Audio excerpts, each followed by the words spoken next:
J'ai été élève du collège pendant les années du complémentaire du secondaire, c'est-à-dire pendant 8 ans. Puis je suis entré dans la compagnie après mes études secondaires. J'ai fait mes 2 années de régence dans ce collège. J'ai été nommé dans ce collège dès mon ordination. J'ai été ordonné dans l'église du collège. C'était la première ordination qu'il y avait dans cette église depuis qu'elle avait été construite en 1965. Il y a eu d'autres ordinations par la suite, mais pour moi c'était la première. Et j'ai fait partie de la communauté du collège pendant presque 30 ans. On m'avait oublié là-bas, jusqu'à il y a 2 ans où bon, je suis sorti. Oui. On m'a fait sortir pour avoir d'autres fonctions. Le travail qui me tenait le plus à cœur avec les élèves, c'est qu'ils soient heureux. Ils soient heureux et qu'ils rendent les autres heureux. Que tout ce qu'ils reçoivent, ils ne le gardent pas pour eux-mêmes, mais qu'ils soient capables de le partager, de le donner aux autres, parce que ils sont généreux. Les jeunes sont très très généreux. Il suffit de les aider à orienter cette générosité. Quand ils se donnent pour faire quelque chose, ils se donnent à fond.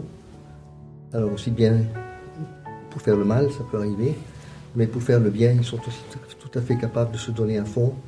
Et c'est ainsi que j'ai pu être témoin de jeunes qui vraiment se fatiguaient à la limite de l'imaginable physiquement, mais qui se donnaient au service d'autres personnes, que ce soit dans l'organisation de fêtes de Noël pour des enfants défavorisés, que ce soit à l'occasion d'activités d'été, des chantiers sociaux, des colonies, des centres aérés.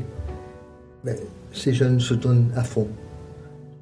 Et j'ai toujours espéré que ce don de soi à fond soit un don au Seigneur et pas seulement pour la satisfaction personnelle où j'ai pu me donner à fond, j'ai pu faire ceci, j'ai pu faire cela, mais que d'une manière ou d'une autre, ils sentent qu'ils font cela parce que quelqu'un est en eux, est derrière eux et devant eux pour les aider à le faire. Père Vassili, vous voilà ici à Rome quelques jours après la visite du Père Général à votre province, au Liban, en Syrie, en Turquie. Vous y avez participé comme socius. Alors, ce petit voyage, c'est un voyage de vacances pour vous détendre après le travail ou Mon voyage à Rome est un voyage de vacances, oui, après ce temps très intense que nous avons vécu pendant une bonne semaine, la présence du Père Général en Syrie et au Liban, et puis en Turquie. Il était déjà venu au mois de décembre en Égypte, puisque ces 4 pays forment la province de Proche-Orient. Ouais. En fait, je suis là en vacances, mais aussi je profite pour participer à un temps de réflexion, d'échange entre socius de l'assistance d'Europe occidentale, dont la province du Proche-Orient fait partie. Mais c'est quoi un socius?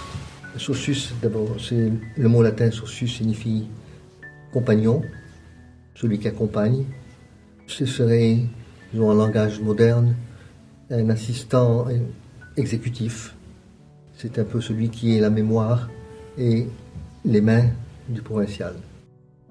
C'est certainement une tâche que l'on confie à quelqu'un à qui l'on fait confiance et j'ai été très très touché quand on m'a demandé d'assurer cette tâche parce que ça signifiait pour moi qu'on me faisait une très grande confiance et j'espère ne pas décevoir ceux qui ont mis toute leur confiance dans ma personne qui est très limitée. Pas la confiance, ma personne est limitée et j'espère arriver à répondre à ce qu'on attend de moi.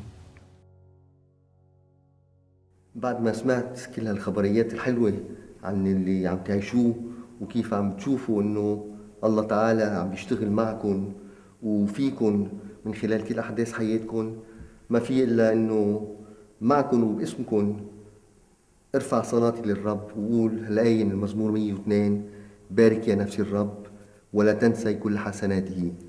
كتير مهم انه لا ما تنسوا شو عم بيعمل الرب معكم، مش بس شو عمل بالزمانات، بس شو اللي عم بيعمله كل يوم معكم حتى تقدروا تعيشوا بهالإيمان اللي بيكبر وبيكون شهادة لمحبة الله إلكم وللعالم كله.